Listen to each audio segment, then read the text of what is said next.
What's up guys, Sully here, and I'm still up at the family farm for Christmas time, but I got a chance to watch Netflix's brand new animated miniseries, Pokémon Concierge. If you don't know what this one's about, basically a young woman becomes a concierge for the Pokémon Resort, and it essentially just chronicles her day-to-day as she keeps all of the guests happy.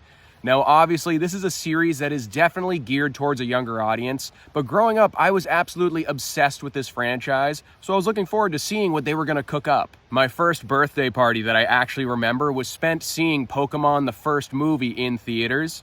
Not a great title, but the film was an absolute banger from what I recall, and I'm one of those people that was completely invested in this property for a long time. The movies, the games, the shows, I pretty much consumed whatever they threw at me for a little while there.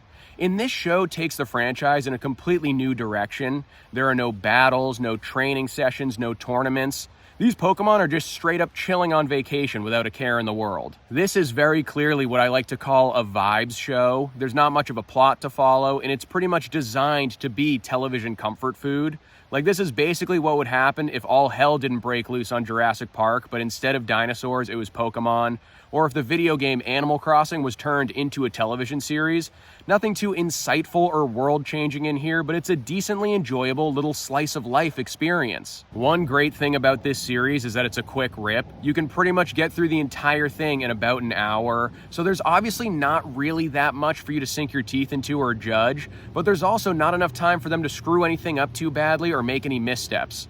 On the other side of the coin, though, this is the type of show that I wish I didn't start watching until like a decade from now, when there would hopefully be like 100 episodes for me to mindlessly binge through, because it's just such an easy, nostalgic watch. The animation style here is awesome. It's basically like anime claymation mixed with Yoshi's Woolly World, because all the Pokemon that have fur are made out of this like felt and yarn material, and you can tell a lot of care and attention to detail was put into this series. I always say you have to be absolutely insane to go into claymation because it's so meticulous and painstaking. But everything here looks super interesting, it's colorful, it's fun to look at, and if you have a problem with the visual aspect of this series, you need to be jailed immediately. I actually watched the show in the English dub just because that's obviously how I saw the original shows and movies back in the day when I was a kid growing up, and that's how I played the games.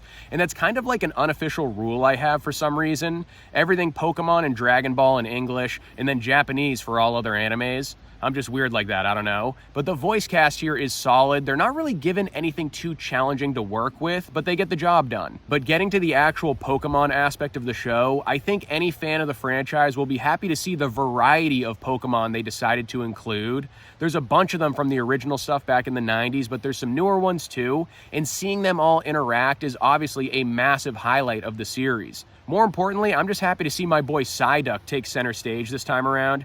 He's always been a pretty misunderstood background character, so I like that they didn't create this project around a classic starter Pokemon like Squirtle or Charmander that we usually see all over the place. Overall, guys, Pokémon Concierge is a nice change of pace for this franchise, and it's a pretty enjoyable time if you go into it not expecting anything more than a very fleeting and surface-level slice-of-life experience. The animation is great, the characters are likable, and the nostalgia factor is cranked up to 11.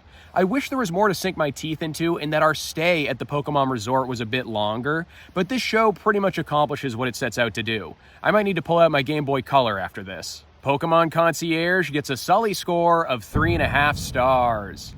So that's my review of the latest Netflix series. Let me know in the comments below, is this a show you even knew was coming out? Are you a big fan of this franchise and looking forward to it? Don't forget to like this video and subscribe to the channel if you haven't already, and I'll see you guys at the next one.